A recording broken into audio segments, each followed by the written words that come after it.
हटिए, हटो सर, इसने पहली बार देखा। मैं यहाँ से गुजर रहा था सर, तो बच्चे के रोने की आवाज़ सुनी। यहाँ आके देखा तो बच्चा रो रहा था और एक लाश पड़ी थी वहाँ, औरत की। गला घूंट कर मारा गया है। गले पर निशान देख रहे हो? कुछ पता चला ये कौन है? जी सर, पता किया, ये प्रोस्टिट्यूट है, हाईवे पे धंधा करती थी।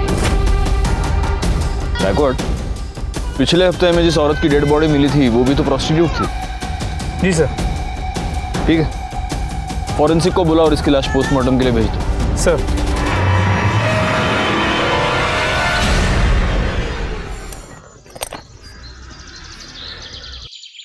अपने पूरे करियर में मैंने ऐसे कई केसेस देखे हैं जहां जुर्म की वजह होती है जलन, या फिर लालच, या फिर बदले के लिए जुर्म किया जाता है, या फिर कभी कभी सिर्फ मजे लेने के लिए। नमस्कार, मैं inspector Rajesh Jadhav, crime petrol Dastak के आज के इस भाग में आपका स्वागत करता हूं।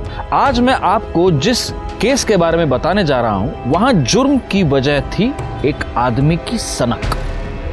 ऐसी सनक जो शायद उस आदमी की जिंदगी के साथ ही खत्म हो जाती है। उस सनक में ऐसे क्राइम्स किए गए जिसे सुनकर, जिन्हें जानकर आपकी रातों की नींद उड़ जाती। सर, इस औरत की पोस्टमार्टम रिपोर्ट और पिछले हफ्ते मिली औरत की पोस्टमार्टम रिपोर्ट मैच करती है। दोनों को मारने से पहले उनके साथ सेक्स किया गया था, जिसके बाद उनका गला दबा के उन्हें मार दिया गया। पर एटलीस्ट इस केस में तो ऐसा नहीं लगता कि ये मर्डर पैसों के लिए किया गया होगा, क्योंकि बॉडी के पास तो पैसे पड़े हुए हैं। समझ में ये नहीं आ रहा है कि जिस किसी की भी साथ ये गई होगी उसने इसे मारा क्यों। जरूरी नहीं कि वो एक ही आदमी हो। एक नोटिस की तुमने बात गायकवाड़, इसकी गर्दन पर ग्रीन नायलॉन रस्सी के छोटे छोटे रेशे मिले हैं। लेकिन ऐसा कुछ तो हमें पिछले केस में नहीं मिला।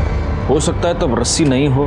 मुझे ऐसा लगता है गायकवाड़, इन दोनों मर्डर केसेस में कुछ ना कुछ कनेक्शन है, क्योंकि पीएम रिपोर्ट और मारने का तरीका दोनों सेम है। हो सकता है कातिल भी सेम हो।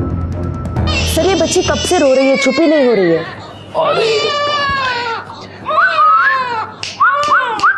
ए सोनू, इकडे बघ, इकडे बघ, इकडे बघ। आले आले आले। हंसी। माँ की गोद की आदत पड़ गई है इसको। गायकवाड़, एनजीओ वालों को बोल दो कि इसको आकर ले जाए। जी सर, बता दिया।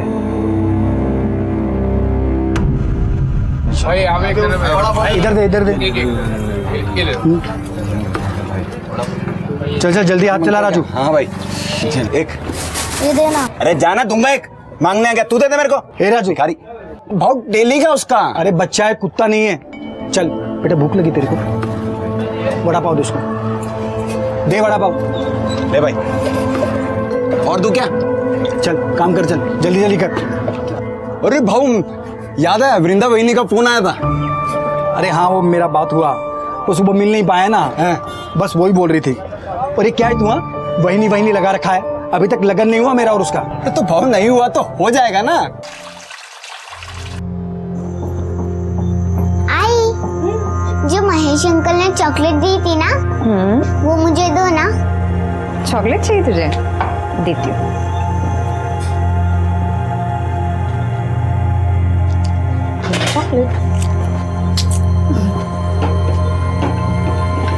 आजकल बहुत ख्याल रख रहा है तुम दोनों का महेश। अच्छा लगता है मुझे महेश, हम दोनों का बहुत ख्याल रखता है वो। इतना ही ख्याल रखता है तो उसके घर क्यों नहीं चली जाती, यहाँ पे क्यों पड़ी है? और वो महेश एक नंबर का गुंडा है, तुझसे शादी कभी नहीं करेगा। और यहाँ हमारे सर पे बैठने से अच्छा है तो ससुराल क्यों नहीं चली जाती? वहां जा, अपना और अपनी बेटी का हिस्सा मांग। अगर काहे बोलती है तू? बहन है वो मेरी, यहाँ नहीं रहेगी तो कहाँ जाएगी? कहीं भी जाए, हमारे घर से निकल जाए, हमें चैन से जीने दे।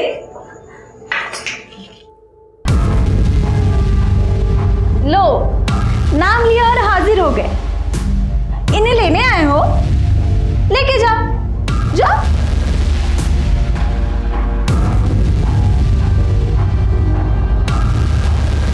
तू टेंशन मत ले, एक दिन लेने के लिए भी आएगा मैं। तब तक इनके यहाँ रहने से तुम लोगों को तकलीफ नहीं होनी चाहिए, क्योंकि प्रतीक के बाप का घर नहीं है, सिर्फ वृंदा के बाप का भी घर है। देख भाई, ऐसे कुछ नहीं है, बहन है वो मेरी। चुप कर। अगर मेरे को पता चला कि तुमने वृंदा को और प्राची को तकलीफ दी है तो इधर आना जाना लगा रहता है मेरा। तुम दोनों का बराबर हिसाब करेगा मैं। चलता हूं वृंदा।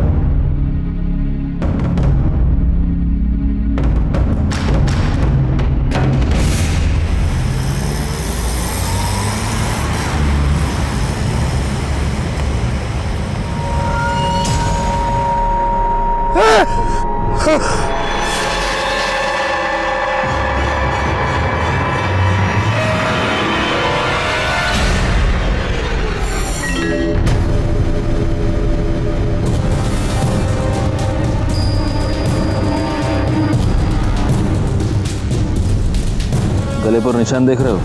इसको भी गला घोंट कर मार दिया गया है।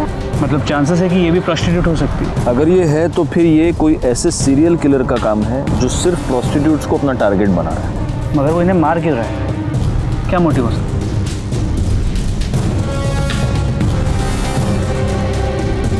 फिलहाल इसकी लाश को पोस्टमार्टम के लिए भेज दो और उनको बोलना जरा जल्दी भेजे रिपोर्ट। सर,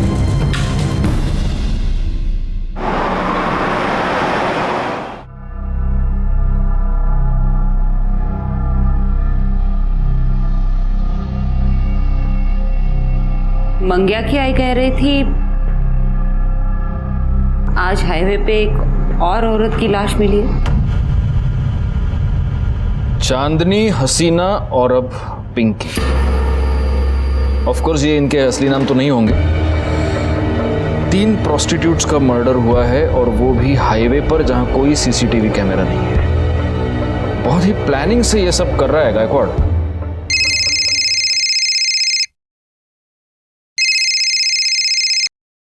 हाँ, मैंने बीपी की गोली ले ली है और सुबह से एक भी तीखा वड़ा पाव नहीं खाया है। सर। हाँ, वड़ा। हाँ, टीवी क्या है टीवी पे? हाँ, रुको रुको देखता हूँ। हाईवे पर एक के बाद एक 3 देह व्यापार में लिप्त औरतों की लाश मिली है। कातिल बड़े ही चालाकी से अपने काम को अंजाम दे रहा है। पुलिस हाथ पर हाथ धरे बैठी है। तकरीबन 10 दिनों में 3 औरतों का कत्ल हुआ है और पुलिस है कि उनके कान पर जूं तक नहीं रेंग रही है। मैं कैमरामैन आकाश के साथ लाइक खान। काय काम संभली काय सगळी? चलो चलो, टीवी बघतायत। शोभा, ये बताने के लिए फोन किया तुमने मुझे? अरे बाबा, रिपोर्टर अपना काम कर रहा है, मैं अपना काम कर रहा हूँ। हाँ चलो, रखो फोन अभी। हाँ, अरे तुम्हारी कसम, मैंने सुबह से एक भी वड़ा पाव नहीं खाया है। हाँ हाँ चलो, अरे रखो बाबा, रखो। हाँ चलो, ओके ओके बाय। अरे सर, क्या है? अभी तो आपने कसम खाई है। हाँ, तो सुबह से एक भी वड़ा पाव नहीं खाया, ऐसी कसम खाई है मैंने, अभी खा रहा हूँ। सर, हाँ, पिंकी की पोस्टमार्टम रिपोर्ट। सर, फिर से वही, मारने से पहले उसके साथ सेक्स किया गया था और गले पे ग्रीन नायलॉन की रस्सी के रेशे मिले। मतलब मर्डर वेपन एक ही है, ग्रीन नायलॉन की रस्सी। एक काम करो, हाईवे पर सिविल में पेट्रोलिंग बढ़ा दो। इससे पहले वो किसी और का खून करे, हमें उसे पकड़ना ही होगा। तू भड़क क्यों रहा है? अरे भड़कू नहीं तो और क्या करूं? तू काम पे लगी और मेरे को मालूम तक नहीं। अरे मैं तुझे बताने वाली थी, तुम्हें छुपाकर नौकरी थोड़ी करती हूँ मैं। अरे मेरे को ये समझ में नहीं आ रहा है कि तेरे को नौकरी क्यों करनी है। तेरे को देता है ना मैं सब, तेरी बेटी का भी ख्याल रखता है मैं। मुझे पता है कि तू ख्याल रखता है, लेकिन मैं नौकरी प्राची के लिए कर रही हूँ। जिधर पे तू काम पे लगी उधर का सेट कैसा है? अरे अच्छा आदमी है वो, तू परेशान मत हो। अच्छा मुझे लेट हो रहा है, मैं चलती हूँ, ठीक है? ठीक है। ये देखिए मैडम, ये बहुत प्यारी साड़ी है जी।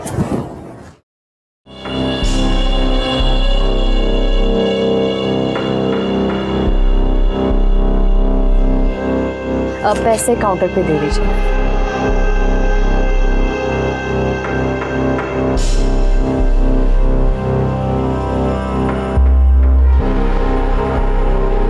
एक बात कहूँ? जी? वो साड़ी तो कस्टमर ले गई, लेकिन वो साड़ी जब तुम अपने बदन पर ला कर दिखा रही थी ना, तो देखा मैंने, बहुत खूबसूरत दिख रही थी।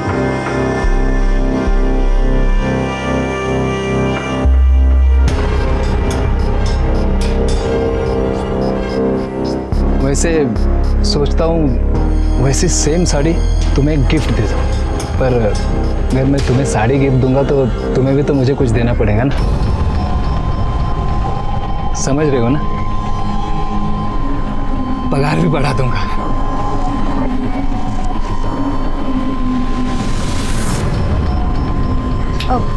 वो मैंने आपको बताया था ना, मुझे घर जल्दी जाना है आज।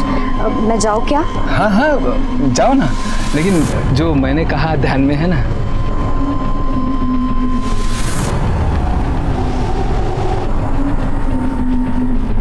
महेश, कितने बार बताऊं मैं तुम्हें, उस सेठ के साथ मेरा कोई चक्कर नहीं है। मैं बस अपने काम से काम रखती हूँ। देखा तेरा काम से काम में, कैसे दांत फाड़ फाड़ के हंस रही थी तू। महेश, वो कुछ नहीं है। महेश, वो खुश था क्योंकि मैंने आज सेल अच्छी की थी। वो बस मेरी तारीफ कर रहा था। देख, तू अगर मेरे को धोखा देगी ना तो मैं महेश, मैं तुम्हें धोखा क्यों दूंगी? मैं हमेशा तुम्हारे साथ रहूंगी, कहीं छोड़ के नहीं जाऊंगी तुम्हें। सच्ची? हाँ।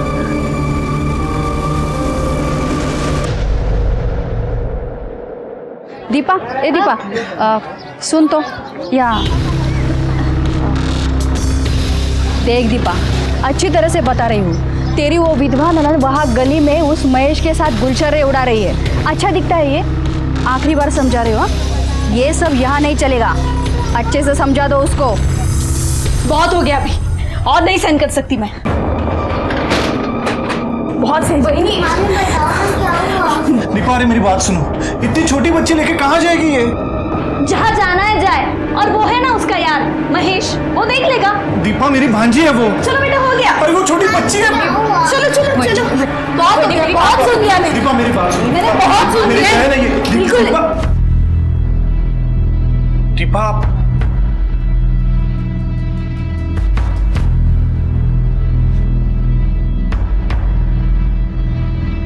अरे राजू, भाऊ, ये राजू है, महेश के ठेले पे काम करता है। हाँ, क्या है राजू? वो क्या हुआ भाई, भाव ने अभी प्राची के लिए ये गिफ्ट खरीदा, तो उन्होंने बोला कि ये दे देना, ये चॉकलेट भी दे देना और बड़ा पाव भी है प्राची के लिए।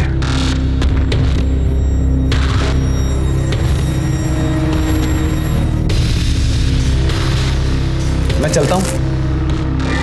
चलता हूँ। देखा, अब ये और इसका यार हमें हमारे घर से कब निकल देगा ना, पता भी नहीं चलेगा। बहुत हो गया ये।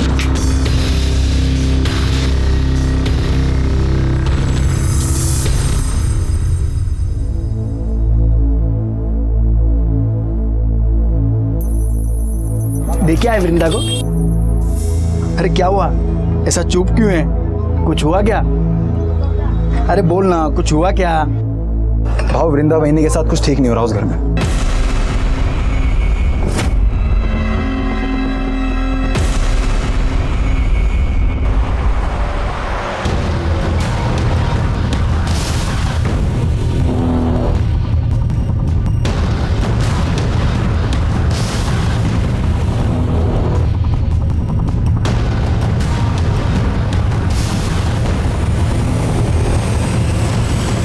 कितनी अच्छी फिल्म थी ना।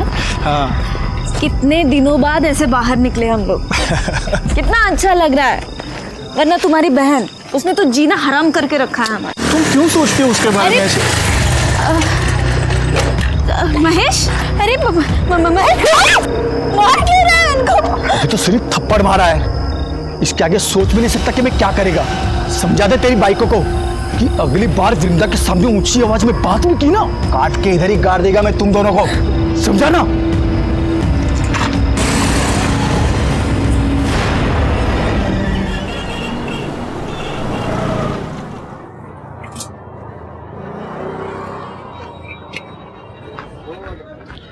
क्या भाव, क्या बात है? हाँ, आज आप इतनी जल्दी आ गए सुबह सुबह? अरे दिन में काम से जाना है, सोचा जल्दी जाके गाड़ी लगा देता हूँ, लेकिन देखना गाय गाय में पूरा तेल गिर गया। अरे भाव, बिंदास जाओ।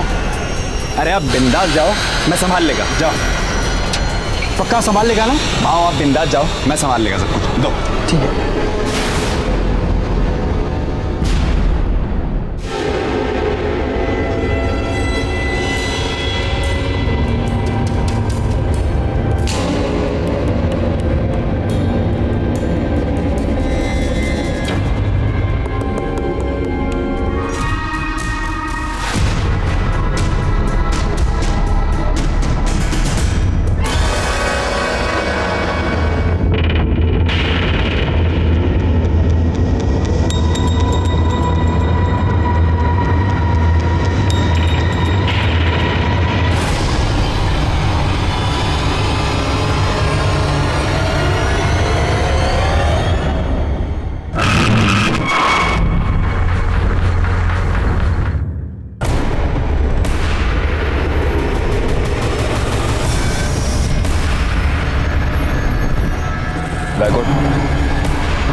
को इन्फॉर्म करो कि बच्चे को लेकर जाए। सर क्या लगता है उसी सीरियल किलर का काम होगा?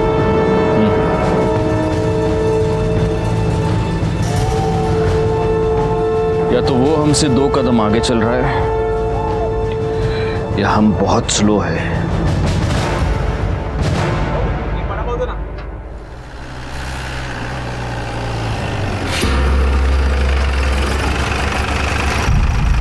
क्या हुआ सर, यहाँ क्यों रुके? दिमाग काम नहीं कर रहा। वडापाव खाते गायतोंडे सगळ्यांसाठी वडापाव सांगा हां, आणि माझ्यासाठी एक्स्ट्रा चटणी आणि मिरची। अरे सर आप ये क्या कर रहे हैं? आपके लिए वड़ा पाव मना है, वो भी तीखा। मेरे लिए थोड़ी है, तुम्हारे लिए मंगा रहा हूँ। आओ वड़ा पाव बन। हाँ, और एक में थोड़ा ज़्यादा चटनी डालना और मिर्ची भी देना। हो साहब। ठीक है।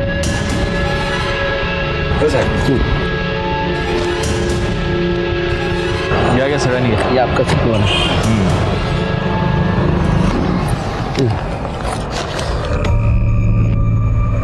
गायकवाड़, इस औरत के गले पर जो रस्सी के निशान थे उसमें भी अगर हमें वो ग्रीन रस्सी के ट्रेसेस मिलते हैं और अगर इस औरत के साथ भी मारने से पहले सेक्स किया गया है तो ये कंफर्म उसी सीरियल किलर का काम है। और शायद इस सीरियल किलर को पता चल गया कि हमने ये सायन पनवेल हाईवे पे पेट्रोलिंग बढ़ा दी, इसलिए उसने अपना अगला शिकार ये पनवेल खपोली हाईवे पे ढूंढा है। लेकिन अगर ऐसा है तो इसका मतलब ये कि वो आदमी यहीं का आसपास का लोकल आदमी है, इसीलिए उसे हमारी हर मूव के बारे में पता चलता। पैसे दिले? चलो चलो बैठो बैठो।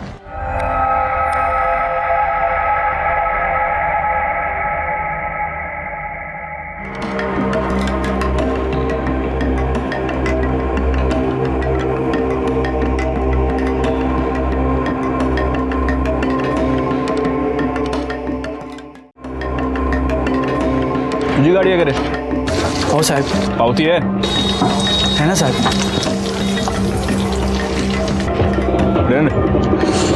अच्छा बना दे वड़ा पाव, क्वालिटी मेंटेन रखना। जी sir. Vada pav Mahesh, vada pav. Good.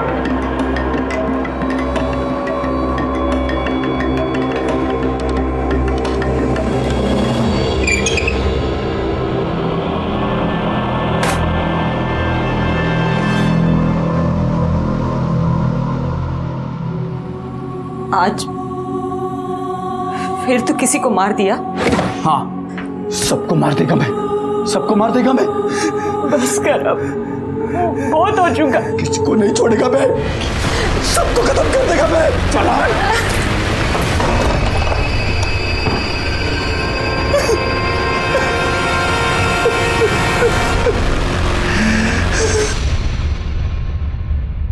Sir ये जो लास्ट बॉडी हमें मिली है, सुना है इसका नाम रानी है, लेकिन हो सकता है कि ये भी गलत नाम हो। और इसके साथ भी मर्डर से पहले सेक्स हुआ है और इसकी गर्दन पर भी ग्रीन नायलॉन रस्सी के ट्रेसेस मिले हैं ना। मैं तुमको कह रहा हूँ गायकवाड़, इन चारों का खून एक ही रस्सी से एक ही आदमी ने किया है। लेकिन सर डीएनए रिपोर्ट के मुताबिक इन चारों औरतों में जो सीमन सैंपल मिले हैं वो अलग अलग, मतलब सेक्स वर्कर होने की वजह से इन्होंने शायद सेक्स किसी और आदमी के साथ किया है और इन्हें मारा किसी और आदमी ने। मुझे समझ में नहीं आ रहा, इसका मोटिव सेक्स नहीं है, इसका मोटिव लूटपाट नहीं है क्योंकि पैसे इनकी बॉडी के पास ही मिलते हैं, तो फिर इसका मोटिव क्या है? वो क्यों मार रहे हैं इन औरतों को? और हमारे पास कोई क्लू नहीं है। तो फोरेंसिक रिपोर्ट से एक नया क्लू मिला है। इस रानी के गले पे, हाथ पे और गले पे जो ग्रीन रस्सी के रेशे मिले हैं उस पर कुकिंग ऑयल मिला है। मतलब जिस रस्सी से रानी का गला घोटा गया उस पर कुकिंग ऑयल लगा हुआ था, जो खुद को बचाते हुए और गला घोटते हुए रानी के गले और हाथ पे लग गया। और ये कुकिंग ऑयल भी वो है जो बार बार यूज़ किया गया है। बार बार यूज किया हुआ कुकिंग ऑयल। गायकवाड़, ये रस्सी जरूर किसी ऐसे आदमी की है जो फ्राइड फूड बेचता है। वो नहीं होता ठेला वेला बांधने के लिए रस्सी नहीं यूज करते ये लोग। एक काम करो, पनवेल से लेकर कामण के बीच में जितने भी ये वड़ा पाव वाले, भजिया वाले, चाइनीज़ वाले, ये फरसाण वाले, जितने भी ठेले वाले, उन सब के ठेले चेक करो और देखो कहीं पर ग्रीन नायलॉन की तेल लगी हुई रस्सी मिलती है क्या। लेकिन सर सिर्फ पनवेल में ही 500 से 600 ठेले हैं। हमारे पास दूसरी कोई चॉइस है? अंग्रेजी में एक बहुत अच्छी कहावत है Gaikwad, beggars can't be choosers.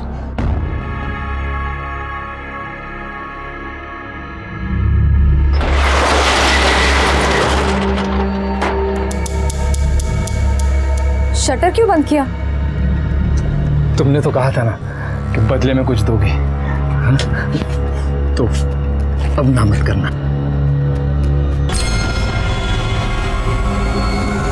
छोड़ो मेरे हाथ, देखो मैं चिल्लाऊंगी।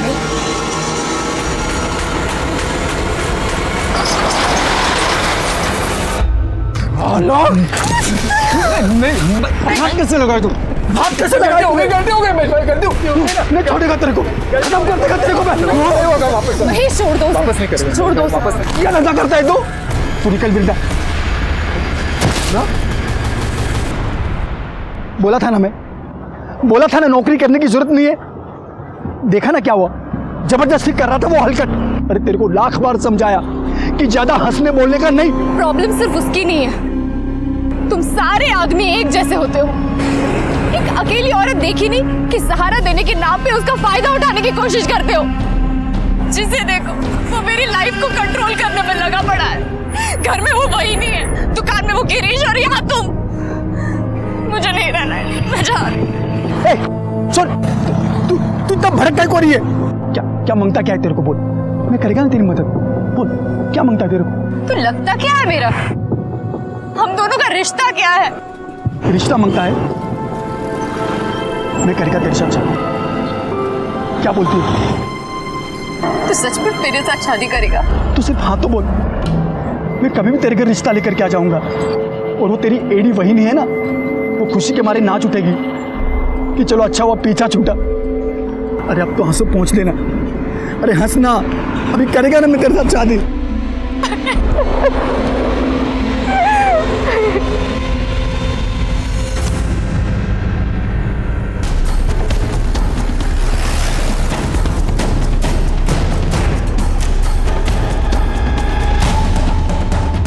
ये रस्सी कहाँ से आई तुम्हारे पास? साहब वो मैंने कुछ दिन पहले खरीदी थी। प्लास्टिक बांधना पड़ता है ना, नहीं तो बारिश में पानी अंदर आ जाता है, इसलिए। शिरके, जी सर। ग्रीन नायलॉन की रस्सी ढूंढनी है, पीली नहीं। Okay sir. साहब मैं तो इधर भाखड़े पर ही था, ये रस्सी तो बहुत पुराना हो गया है, मेरे को नया लेने का था। कहीं ऐसा ना हो कि अभी बांधा और अभी टूट जाए। उसमें से थोड़ा सैंपल के लिए हम लेके जा रहे हैं, ठीक है? ठीक है साहब। सर हम लोग यहाँ तक आए हैं तो जादव सर के लिए एक महेश का वड़ा पाव लेते हैं, चटनी डाल के। ठीक है, चलेगा। गौली, शिरके, तुम लोग बाकी की दुकानें चेक करो।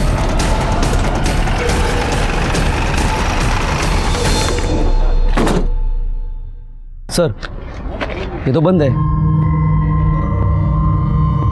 किसे? ये महेश किधर गया? बंद क्यों है? साहब महेश भाऊ ने आज जल्दी बंद किया, उनको किधर काम से जाना था आज। बहुत ज्यादा प्रेशर बना था हम पर इस केस को सॉल्व करने का। समझ नहीं आ रहा था क्या करें, क्योंकि इस केस में कोई भी सॉलिड लीड नहीं थी हमारे पास। कहने को इन्फॉर्मेशन तो बहुत थी, लेकिन उसके आधार पर किसी भी नतीजे पर पहुंचना मुश्किल था, सिवाय इसके कि एक सीरियल किलर था जो हाईवे पर एक के बाद एक सेक्स वर्कर्स का खून कर रहा था।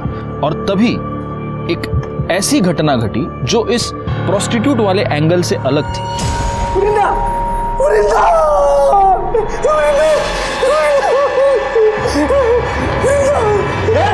क्या कर रहा है?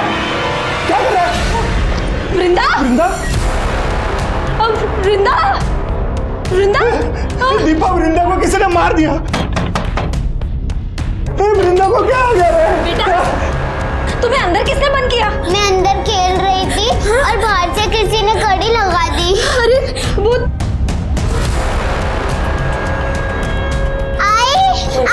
आई उठो, आई को क्या हो गया?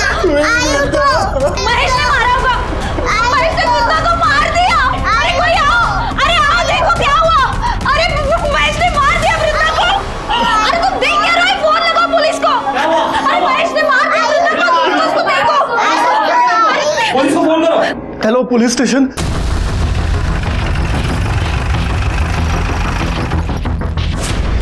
चलिए हटिए।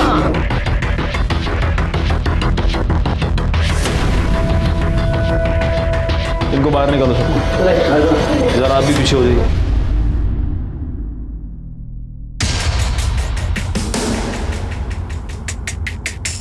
गायकवाड़,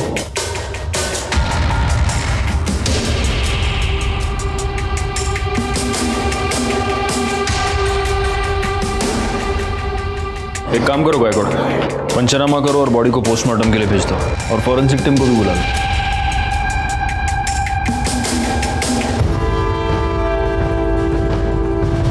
तू वो वड़ा पाव वाला है ना? तू यहाँ क्या कर रहा है? साहब, इसी ने मारा वृंदा को। हम घर आए तो ये यही था। मैंने नहीं मारा है सर, मैंने नहीं मारा है। लेकिन जिसने भी मारा है ना, उसे छोड़ेगा नहीं मैं, नहीं छोड़ेगा मैं। चुप, घेऊन जायला। नहीं छोड़ेगा मैं, नहीं छोड़ेगा मैं। मैंने पहली बार वृंदा में ही देखा कि माँ क्या होती है। उसने अपनी इज्जत भी संभाली और अपनी बच्ची के लिए खड़ी भी रही। मैं बोला उसको सब खर्चा दूंगा मैं, फिर भी अपनी बेटी के लिए उसने नौकरी की और उस हलकट गिरीश के वहां वो नौकरी पे लग गई। इतनी अच्छी लगती थी वृंदा तो उसको मारा क्यों? मैंने नहीं मारा साहब उसको, लेकिन जिसने भी मारा होगा ना साहब, उसको नहीं छोड़ूंगा मैं। अच्छा, तो उसका भाई, उसकी भाभी सब झूठ बोल रहे। तू वृंदा को परेशान करता था, उसको धमकी देता था। मैंने वृंदा को धमकी नहीं दी थी साहब।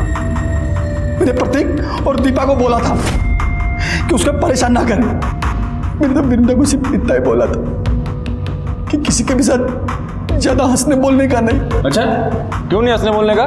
मतलब तू कुछ भी कर सकता है, वो कुछ नहीं कर सकती, क्यों? ऐसा नहीं है साहब, दूसरों का छोड़ो, मैं वृंदा को हाथ भी नहीं लगाया था और शादी से पहले साथ में सोना तो दूर की बात। मैं तो प्यार करता था उससे, शादी बनाने का था, इसीलिए उसके घर पे मैं उसका हाथ मांगने के लिए गया था। लेकिन मेरे पहले वो वहां पे मरी पड़ी थी।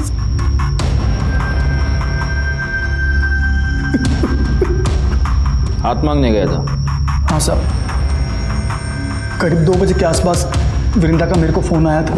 हाँ हेलो महेश, आज तुम शाम को 4 बजे घर आ सकते हो? अरे शाम को कैसे आएगा मैं, इधर धंधा कौन संभालेगा? शादी की बात करने के लिए तुम एक दिन जल्दी दुकान बंद नहीं कर सकते? क्या तुम मेरे को शादी के लिए बुला रही है? मैं गाड़ी बंद करके घर गया, कपड़ा बदली किया, उसके घर के लिए निकला। जब घर जाके देखा तो वो पहले से मरी पड़ी थी साहब। कितने बजे पहुंचा उसके घर? 4:45 बजे पहुंचा होगा साहब। तब तक वो मर चुकी थी। मैंने कुछ नहीं किया साहब। आपको पूछ रहा है तो राजू से पूछ लो साहब। चल मैंने मान लिया कि तूने वृंदा को नहीं मारा। किसने मारा? उसके भाई और भाभी ने मारा होगा साहब, क्योंकि उनको लगने लगा था कि वृंदा उन पे बोझ बनती चली जा रही है। और उन दोनों ने भी नहीं मारा होगा ना साहब, तो उस हलकट गिरीश ने मारा होगा उसे। सर ऐसी कोई बात नहीं, किसी ने आपको मेरे बारे में गलत बोला है। मैं उससे बहुत अच्छे से बात करता था। एक अच्छा है, तेरे दुकान में सीसीटीवी है, दिखा, फुटेज दिखा, सब पता चल जाएगा किससे कैसे बात करता था। इसमें ये क्या, चेक करो जरा। पासवर्ड क्या है? सर, अरे पासवर्ड क्या है? सर वो मुझे अच्छी लगती थी, लाइन भी देती थी मुझे, तो मुझे लगा सब। तेरे दुकान में ग्रीन कलर की रस्सी है? ग्रीन क्यों सर? तू नहीं बताएगा। गायतोंडे सर, जरा शोधा सगळीकडे, देखो रस्सी मिलती है क्या? नहीं है सर। वैसे काफी रंगीन, काफी शौकीन आदमी लगता है तू। हाँ, उधर तो जाता होगा। किधर सर? उधर प्रोस्टिट्यूट्स के पास। अरे नहीं सर, मैं वैसा आदमी नहीं हूँ। वैसा आदमी नहीं है? नहीं सर। तो वैसा आदमी है? हाँ, मतलब 1-2 बार गया हूँ। हाँ, 1-2 बार गया है और वहां जाने के बाद उनका खून भी किया है। सिर्फ 4 को मारा है, और को भी मारा? अरे नहीं सर, मैंने किसी को नहीं मारा है। सब पता चल जाएगा। गायतोंडे सर, सापड़ लेगा? नहीं सर, दुकान चेक कर लिए और काउंटर भी देख लिए, कहीं ग्रीन कलर की रस्सी नहीं मिली। बोला ना सर, नहीं है सर कुछ। ठीक है, चला। तो इसे नहीं बताएगा, तेरे को है ना एक दिन हमारे यहाँ पे बुला के पूछूंगा। सर, एक बार रस्सी के लिए इस महेश के वड़ा पाव के स्टॉल को चेक कर लेता हूँ। कर लो। पूरी गाड़ी को अच्छे से चेक करो, देखो ग्रीन रस्सी मिलती है क्या।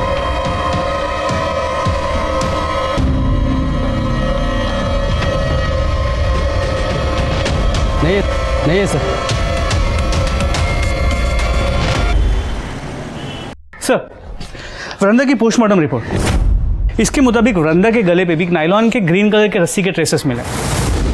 मतलब हो सकता है कि ये भी उसी सीरियल किलिंग का हिस्सा हो। लेकिन वृंदा तो प्रोस्टिट्यूट नहीं थी और उसका मर्डर हाईवे पर नहीं, उसके अपने घर में हुआ है। जी सर, सर हमने महेश के कॉल रिकॉर्ड्स को चेक किया, वो सच कह रहा है। वृंदा ने उसे 2 बजे फ़ोन किया था और वृंदा के पोस्टमार्टम रिपोर्ट के मुताबिक उसकी मौत दोपहर 2 और 3:30 के बीच हुई है। महेश की मोबाइल लोकेशन के मुताबिक इस दौरान वो अपने घर पे था। महेश अपने घर से 3:30 बजे निकला और 3:45 बजे वो वृंदा के घर पहुंचा। वृंदा के भाई प्रतीक ने हमें 3:55 को फ़ोन किया था और हम वहाँ 4:15 बजे पहुंचे। सर ये सब देखते हुए मुझे लगता नहीं है कि महेश ने वृंदा को मारा होगा। और सर हमने महेश के वड़ा पाव की गाड़ी को भी चेक किया, वहाँ पे हमें कोई ग्रीन कलर की रस्सी नहीं मिली। वो तो रस्सी है गायकवाड़, वो तो गायब की जा सकती है, हटा दी जा सकती है। एक काम करो, महेश के साथ वो जो लड़का काम करता है उसको उठाओ, वो हमें बताएगा वहाँ रस्सी थी या नहीं, और अगर थी तो अब कहाँ है। साहब महेश भाव तो बहुत अच्छे आदमी है साहब, कितना मदद किया, मेरा काम दिया, मेरे को खोल ही दिया इधर मेरे को, मैं उनकी वजह से हूँ यहाँ पर। अरे लेकिन एक बात बता, ये तेरा महेश भाऊ दिमाग से एकदम सटका हुआ आदमी है, कितना गुस्सा आता है उसको। अभी देखना, गुस्से गुस्से में मार दिया ना वृंदा को। साहब महेश भाऊ नहीं मार सकते वृंदा बहनी को साहब। सर इस औरत की पोस्टमार्टम रिपोर्ट और पिछले हफ्ते मिली औरत की पोस्टमार्टम रिपोर्ट मैच करती है। दोनों को मारने से पहले उनके साथ सेक्स किया गया था, जिसके बाद उनका गला दबा के उन्हें मार दिया गया। तू वो वड़ा पाव वाला है ना, तू यहाँ क्या कर रहा है? साहब इसी ने मारा वृंदा को, हम घर आए तो ये यही था। मतलब वो तो उल्टा चाहते थे उनको, ऐसा मतलब प्यार करते थे, कितना कुछ किया उन्होंने उनके लिए, मैंने देखा, मेरे सामने कितना कुछ किया, कितना कौन का। हाँ मैंने देखा। ठीक है जा तू। अरे राजू सुन, इधर आना, इधर। हाँ साहब। मेरे को एक बात बता, उस दिन गाड़ी बंद करके तू किधर गया था? मैं अपने खोली में गया साहब, बंद किया, खोली में चला गया। तो रस्सी लेके गया तू? रस्सी? ऐसे घबरा क्यों रहा है? मेरे को रस्सी के बारे में पूछ रहा हूँ, सांप के बारे में नहीं पूछ रहा। नहीं घबरा नहीं रहा साहब मैं। कौन सी रस्सी? रस्सी रे, वो तुम लोग ठेला वेला बांधने के लिए रस्सी, बारिश वारिश आती तो टपरी बांधने के लिए रस्सी यूज करते ना, वो लेके गया तू? वो तो साहब वो रस्सी नहीं मिल रही, वो तो मिल नहीं रही, तो तुम ढूंढा नहीं? मैं पूछा साहब आसपास के, मैंने दुकान वाले से भी पूछा, मैंने ठेला लगाते ना उनसे ही पूछा मैंने, किसी को मालूम ही नहीं साहब बस रस्सी कहाँ गई। क्या बात कर रहा है गायकवाड़, एक गरीब आदमी की रस्सी गायब हो गई, क्या कर रहे हो गायतोंडे? रस्सी गली, चल ठीक है देखते। ये जरूर हमसे कुछ छुपा रहा है। एक काम करो, 24 घंटे तावड़े को इसके पीछे लगा दो और तब तक इस रस्सी के बारे में महेश से पूछते। रस्सी तो गाड़ी में होगी ना साहब, उधर ही तो थी। तुझी गाड़ी चेक के लिए हमें क्या नहीं है साहब? उधर ही थी, मैंने कल सुबह ही देखा था, उधर ही पड़ी थी गाड़ी में। पक्का उधर ही थी? हाँ साहब, लेकिन आप लोग मेरे से रस्सी के बारे में क्यों पूछ रहे हो साहब? रस्सी पे तेल गिरा था। अभी साहब इतना फ्राई करते तो रस्सी पे तेल तो गिरेगा ना साहब।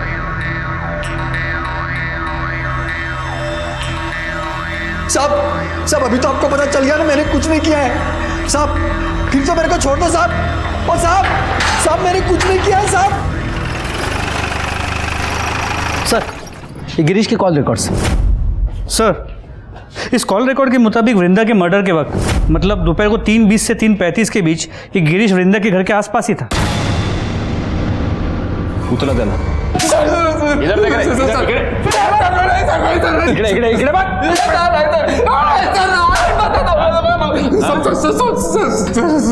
सब सच बता रहा हूँ सर। बोल।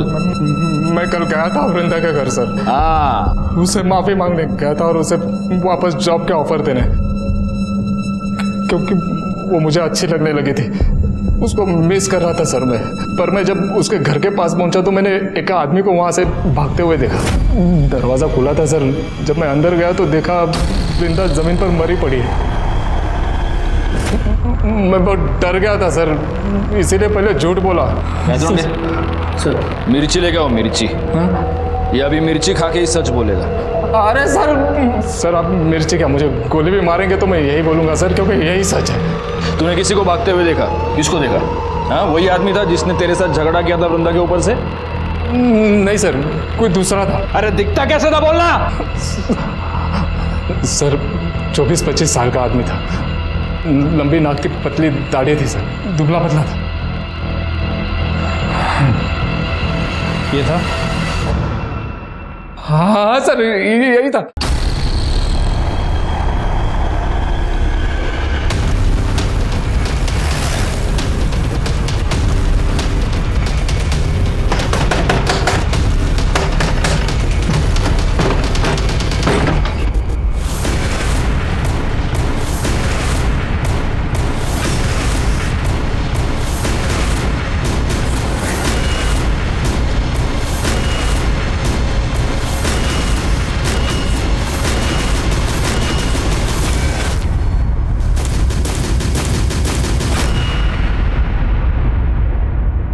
साहब मैंने मारा साहब, मैंने मारा वृंदा बहनी को साहब।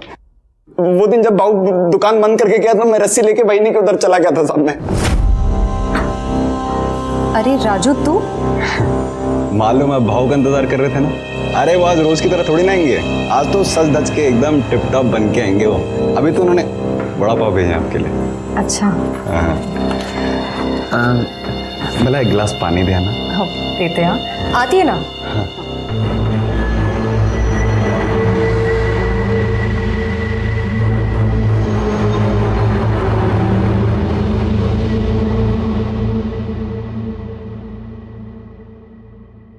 अरे ये कहाँ गया?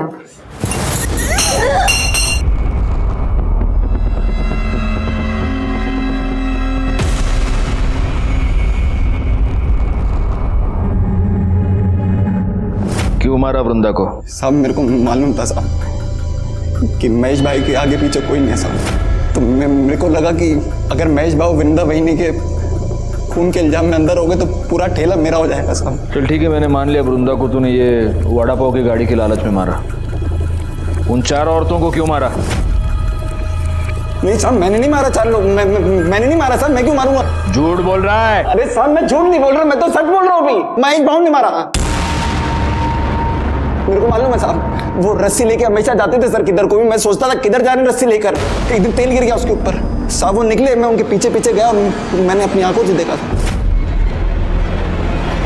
उस दिन मेरे को मालूम चला साहब कि हाईवे पे जितनी भी वो धंधे वाली मरी है उनको भाव ने मारा। मेरे को तभी आइडिया आया साहब। मेरे को लगा कि मैं उस रस्सी से मैं। अरे तो तेरे को ये आइडिया नहीं आया कि अगर तू ये बात हमको बताता तो महेश वैसे भी अंदर जाता, फिर सारा धंधा तेरा हो जाता? ये समझ में नहीं आया तेरे को? साहब मेरी मद्दी मारी गई थी। मैं साहब मेरे को लगा कि हो जाएगा। मैं पागल आदमी, गरीब आदमी, मेरे को लगा साहब मैं सच कह रहा हूँ साहब।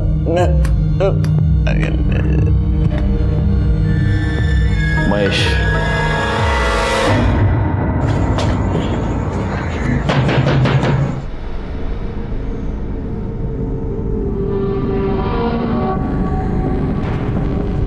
मेरे को मालूम था ये दिन जरूर आएगा, पर महेश का भी मेरी बात सुना ही नहीं।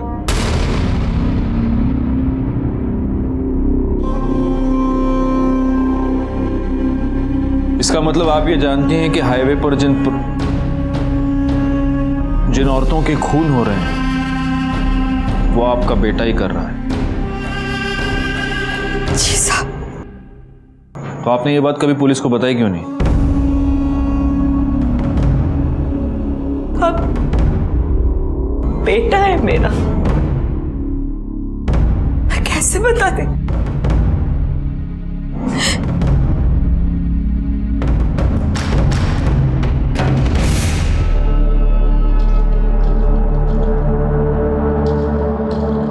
कभी मैं भी इनमें से एक थी। इसको मालूम चल गया, तब से मुझसे नफरत करता है। क्या कर रहा है महेश? सब कुछ मालूम है ना तुझे, फिर क्यों शादी करके उस लड़की की जिंदगी बर्बाद कर रहा है? चुप कर, उसके लिए मैं है, वो तेरी तरह नहीं है। वो मर भी जाएगी ना तब भी खुद को नहीं बेचेगी। और एक तू है, चल जान देना, तू क्या समझेगी साली? तू हमेशा मेरे को बोलता रहता है ना, हाँ? पर तेरे को मालूम है कि मैंने धंधा काय को शुरू की? अस्पताल में था तू, डॉक्टर बोला अगर इसकी जान बचाना है तो इंजेक्शन लगाना पड़ेगा। बहुत महंगा था इंजेक्शन, मैं नहीं खरीद सकती थी। अरे मैं ये नहीं करती ना तो तू मर जाता। अरे तू मर जाने देती, धंधे वाले की औलाद तो नहीं बुलाते मेरे को। इन सबको भी मेरी वजह से मारता है। आपसे नफरत करता है मतलब वो सेक्स वर्कर्स से नफरत करता है, इसीलिए ये सब कर रहा है। आपने उससे छोड़ा तो वो आया था घर। क्या कर रहा है? कपड़े काय को भर रहा है? किधर जा रहा है? जा रहा हूं मैं, लेकिन तू ये मत सोचना कि तेरी जात वाली को मारना बंद कर दूंगा मैं। जब भी कभी मेरे को लगेगा ना कि पुलिस मेरे तक पहुंचने वाली है तो उससे पहले तेरे को पक्का मारेगा मैं। तू आखिरी होगी। मतलब वो आपको अपनी माँ को मारने आएगा? अगर बोला है तो जरूर आएगा।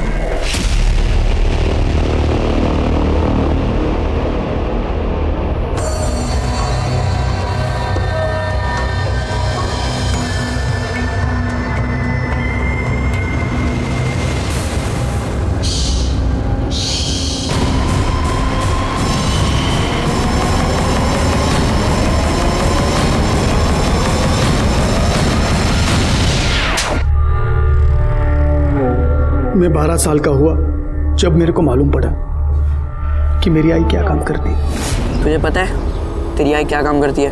तेरे घर पे कपड़े और खाना लाने के लिए पैसे कहाँ से आते, कभी सोचा है?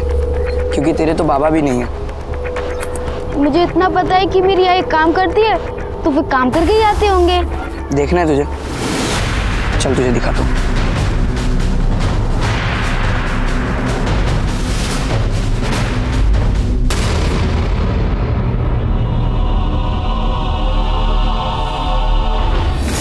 फिर सभी धंधे वाली, उनकी पूरी जात से मेरे को नफरत हो गई। मैं सबको खत्म कर देना चाहता था ताकि फिर से कोई बिना बाप के नाम वाला महेश किधर को पैदा ना हो। फिर मेरे को वृंदा मिली। मेरे को लगा सब लोगों के माफिक मेरा भी एक नॉर्मल लाइफ हो सकता है, पर राजू ने वो भी खत्म कर दिया। आखिर यह केस सॉल्व हो गया और सीरियल किलर महेश को पकड़ने में हम कामयाब हो गए। बड़ा दुख हुआ उन बेकसूर औरतों के लिए जिन्हें महेश ने मार दिया था, क्योंकि भले ही महेश की अपनी एक दुखी कहानी थी, लेकिन उन औरतों की हालत भी कोई बहुत अच्छी नहीं थी। 150 रुपए के लिए वो अपने आप को बेचने पर मजबूर थे। और सबसे ज्यादा दुख हुआ महेश की मां सपना के लिए, जिसने अपने बेटे के लिए अपने आप को बेचा, लेकिन उसी की वजह से उसका बेटा शर्मिंदा था और अंत में एक भयानक कातिल बन गया। खैर, मैं इंस्पेक्टर राजेश जाधव आपसे विदा लेता हूं। दोबारा मिलूंगा, तब तक सतर्क रहिए और देखते रहिए क्राइम पेट्रोल दस्तक, क्योंकि मकसद बताना नहीं, बचाना है। जय हिंद।